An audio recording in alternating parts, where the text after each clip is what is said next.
Fala pessoal, tudo bem com vocês? Olha, a situação não tá fácil no Corinthians. Conselheiros entraram com um pedido solicitando o impeachment do presidente Augusto Melo. Félix Torres, ídolo, voltando ao seu país. E também vou te falar que os áudios do VAR foram revelados da partida contra o Inter. E tem muita revisão, então tem muito pra gente falar. Afinal de contas, o que eu sei sobre Roger Guedes? Bora falar do Timão e notícia boa. Bora se inscrever? Já se inscreveu? Obrigado se você já se inscreveu. Se não, por favor, não custa nada inscrever-se. É o botão ali, clique em inscrever-se, vamos nessa. Mas eu também queria falar com vocês sobre os áudios do VAR que foram revelados pela CBF de 4 revisões do VAR de forma capital, né, na arbitragem do Paulo César Zanovelli. Tem inclusive aquele pênalti que foi reclamado pelo Inter, né, do Yuri Alberto no Wesley, que os dois se enroscam, e ali tem o diálogo do VAR, em que o Paulo Renato Coelho, ele tá na cabine do VAR, ele é muito incisivo, tá? Ele apitou o jogo. Ele simplesmente determinou as ações, induziu muitas vezes as ações do Paulo César Zanovelli. Nesse lance especificamente, eu sou obrigado a concordar, porque a narração dele diz o seguinte, e a imagem mostrando, né, que quem bota a mão no peito do Yuri é o Wesley, depois o Wesley por baixo arrasta o pé e bate na perna do Yuri, e aí eles se enroscam e caem no gramado, e é por isso que não há penalidade. Ele nem chamou o Zanovelli para ver no VAR, até porque o Zanovelli entendeu como lance normal, então não precisava ele interpretar de novo, já que o VAR concordou com ele. E aí tivemos os 2 gols anulados.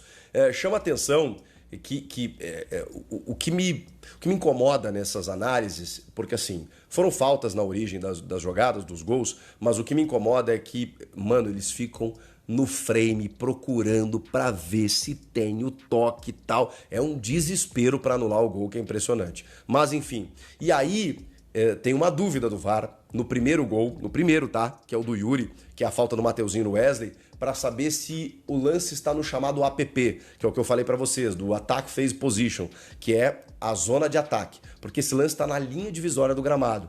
Depois tem uma ação quase que imediata, né? Porque o próprio Mateuzinho é o cara que vai para a linha de fundo para fazer o cruzamento.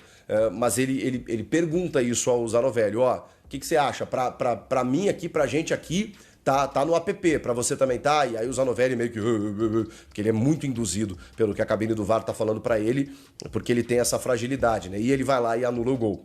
No segundo, a minha discordância com esse lance é porque o Zanovelli viu o lance, né? E ele diz, não, poxa, eu tinha visto bola do André Ramalho, mas tô vendo aqui que ele toca o pé, que a bola, quem joga a bola é o cara do Inter, não sei o quê. Há um debate ali no VAR, mas de novo o VAR procurando, né, a ação ali para que ele anule o gol e tudo mais, mesmo ele tendo visto a jogada. E aí tem a questão do APP, que esse eles nem discutem muito, que para mim é mais gritante, porque é campo de defesa. O lance ainda está no campo de defesa. Eles entendem como uma ação imediata para o gol e por isso a anulação da jogada. Esse eu discordo por conta desse aspecto.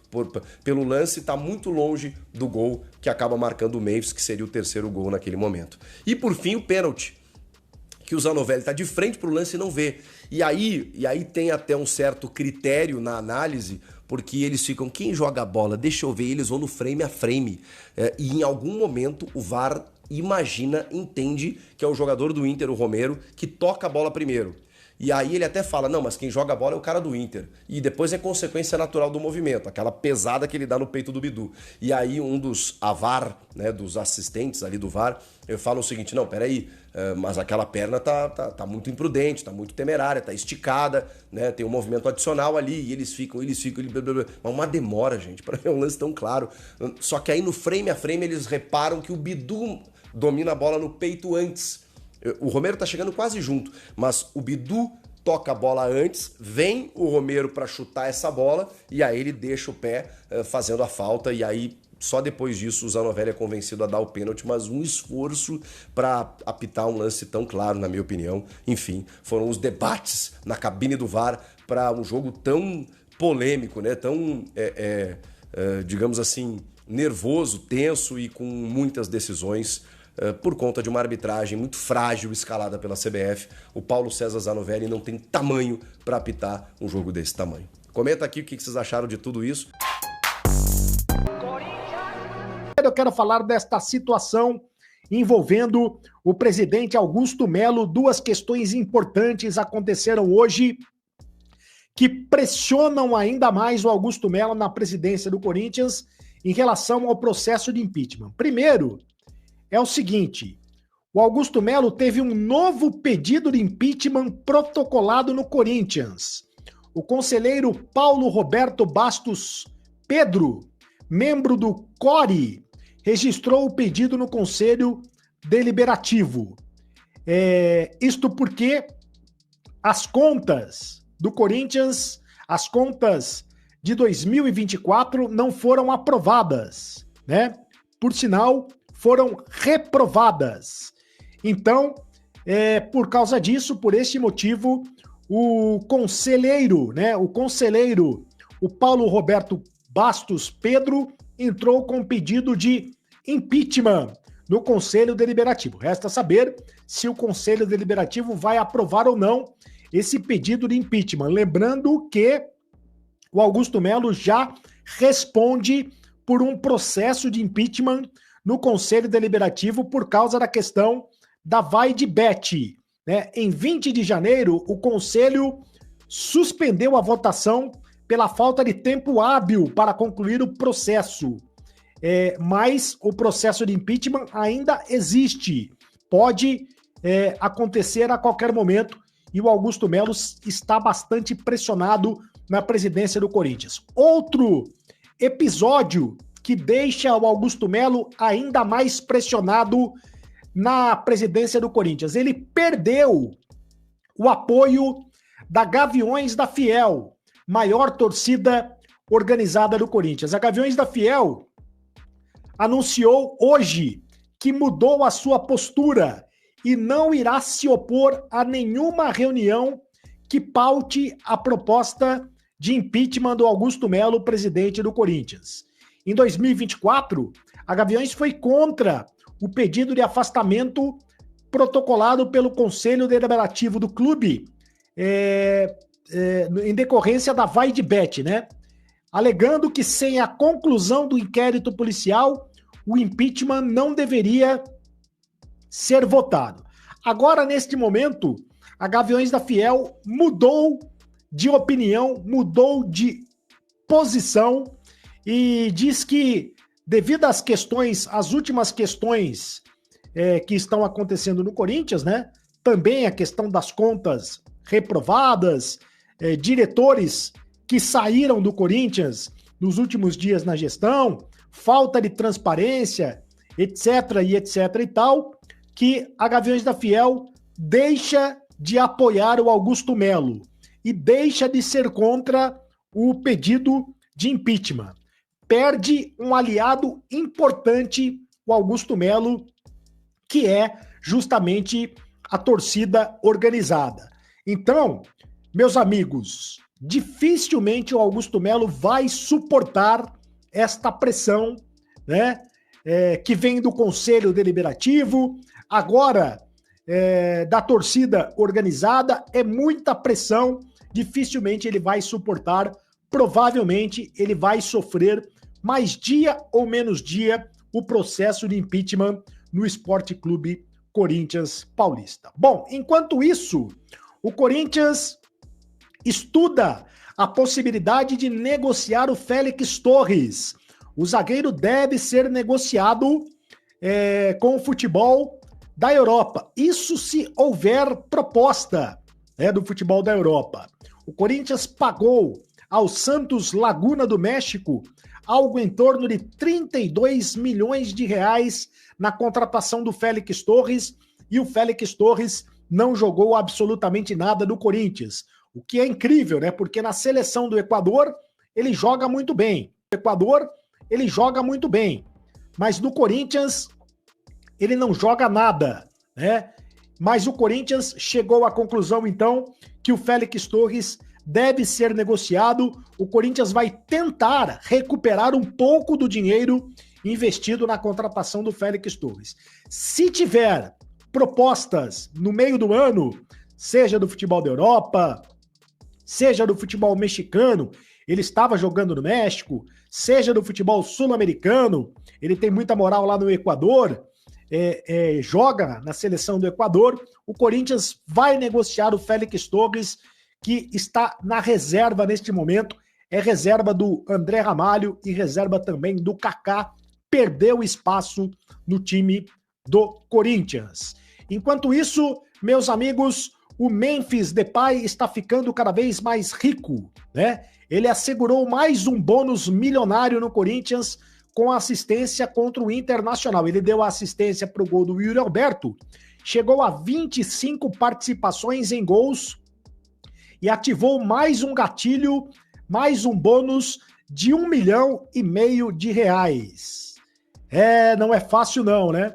O Corinthians, no total, o Memphis tem 12 gols e 13 assistências em 38 jogos com a camisa do Corinthians, e pela última assistência ele vai ganhar mais R$1,5 milhão de reais. Até o momento, com 25 participações em gols com a camisa do Corinthians, o Memphis já somou quase 5 milhões de reais, além do salário mensal, que é um salário absurdo, quase 4 milhões de reais o Memphis ganha para jogar no Corinthians.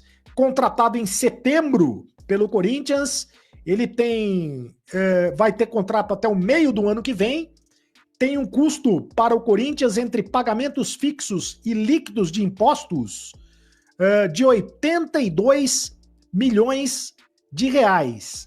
E a cifra pode chegar até a 120 milhões de reais caso ele cumpra as metas esportivas. E o Yuri Alberto? O Yuri Alberto é o maior artilheiro do século do Corinthians, com os 3 gols marcados contra o Internacional.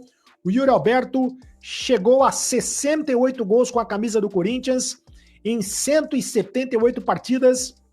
Ele tem agora um gol a mais do que o Romero na lista de maiores goleadores do clube neste século.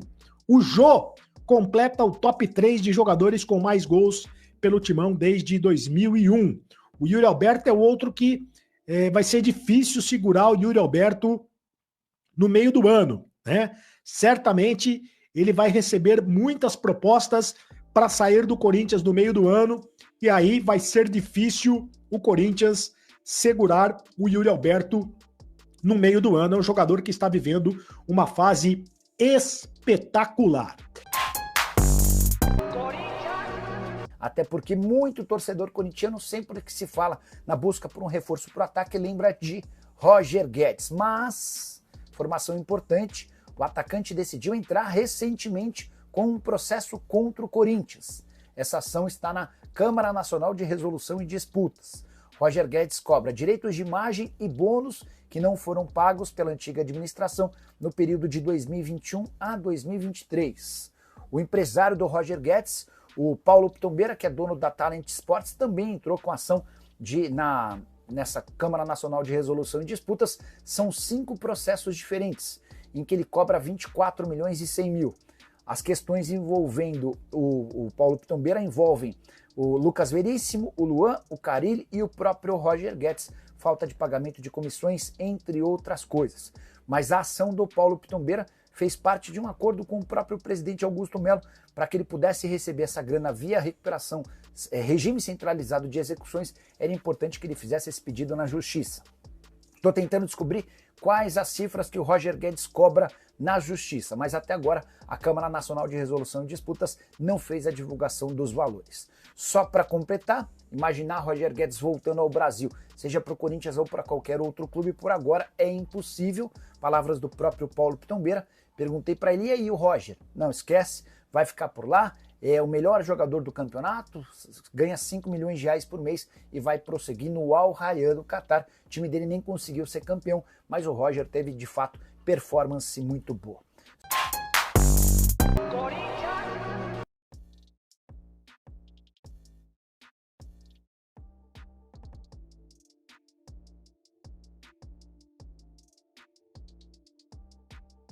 Fala Fiel, tem novidade dos bastidores do Timão. Corinthians está muito próximo de renovar o contrato do lateral esquerdo Matheus Bidu por mais 3 temporadas. Então vamos aos detalhes.